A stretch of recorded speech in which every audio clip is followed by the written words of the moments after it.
A disturbing news surfaced the internet of a 35-year-old gospel singer from Kogi State who killed his girlfriend. I think her name is Miss Salome on the 12th day of January 2024. It was reported that they dated for about a year. He's a gospel singer and I think he's on social media, at least he's on TikTok, and he also said he's into crypto trading. The lady, on the other hand, is a 24-year-old graduate. I think she's undergoing her NYSC at Nipcon Insurance Company. And according to them, like from a reported source, that she's very hardworking and she's very smart. It was said that on that day, the girl visited him at his residence and they were alone, vibing, to each other as per people in a relationship. Now, the guy said that while they were in the room, he went through the lady's chat only for him to discover that she was chatting with another man and he got angry and killed her. Can you imagine? So you saw a chat on your girlfriend's phone indicating that she was cheating on you. You got angry and then you killed her. Like, I don't know. And not just that he killed this lady, he chopped the body, like after killing her. Sources have it that they saw him. He was apprehended in a church near Ozoro, like in Abuja, carrying the bag of her body that he already demarcated into 5 portions, like he was carrying the bag with him and they apprehended him there. Now, when they saw him, they confronted him, and before you know what was happening, police intervened, and during the investigation, they discovered that there were other parts of the lady's body in his room. Like, who does that? On interrogating this guy, he said that the reason why he killed her was because she was unfaithful. And the funny thing, the family of this disease, they've come online and they've said that 1-year relationship is actually a long time for them not to be aware of the relationship. That there were no relationship that this guy is actually maybe purporting to have. That the sister didn't tell any of them, not the parents, not the sibling of any relationship with this guy. Now, I don't know. Did you guys watch the video, like the interview of this guy when he was actually being interviewed by the police? Did you watch that video? Like, watching the video of this guy just gave me a conclusive proof that this guy is not a normal human being. It's either he's a human trafficker as alleged by the family members and maybe some other people online, that this is not even the first time he's doing something like this, or he's very wicked, or he's not mentally okay. It's possible he's mentally okay, but he's from the pit of hell. Because I don't know. Now, because how can you kill a human body?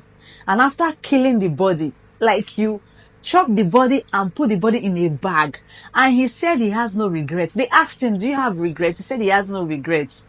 This guy is from the pit of hell. He's a devil incarnate. You see, Nigerians' reaction over this tragedy has been that of sorrow. Like, they've expressed so much grief and anger on social media, calling out this guy because actually they are crying for justice. Of course, I agree with them. Nobody deserves such violence. No human being deserves to be killed in that manner. Like, guys, did you guys watch the video? After killing this lady, even when they showed him the picture, it was like, take this out of here, take this out of here. So you have the mind to chop the body, but you can't watch it anymore. Anyways, he's currently in custody, and the matter has been adjourned to the 27th of January.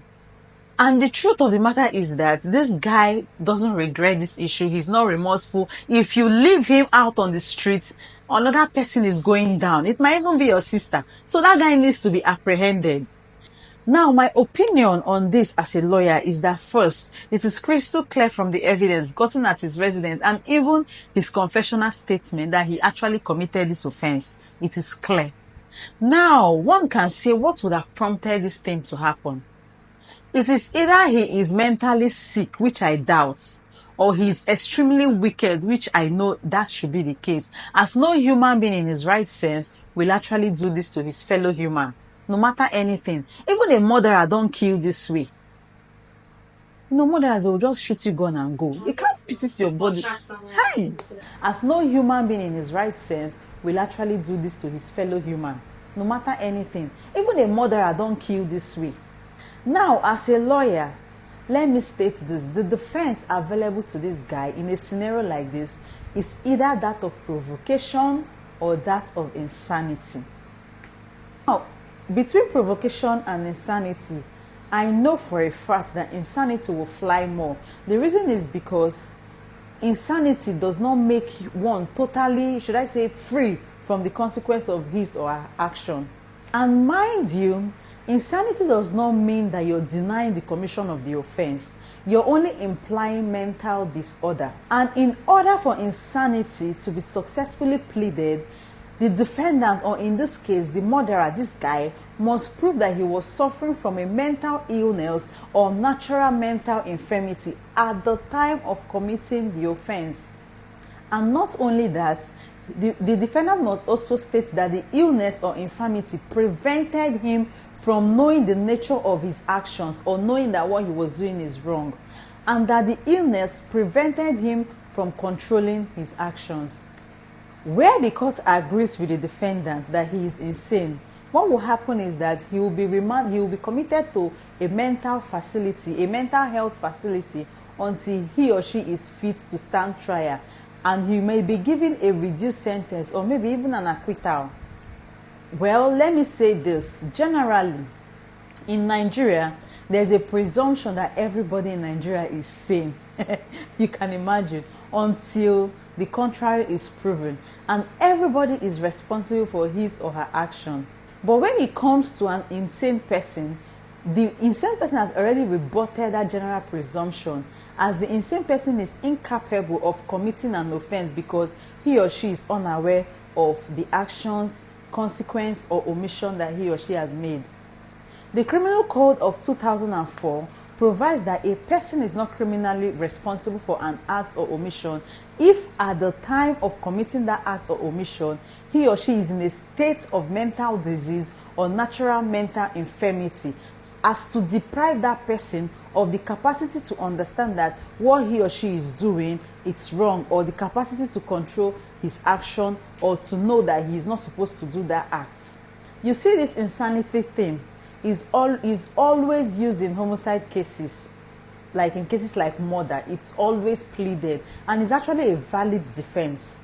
But let me tell you guys something. This is not a one-way ticket.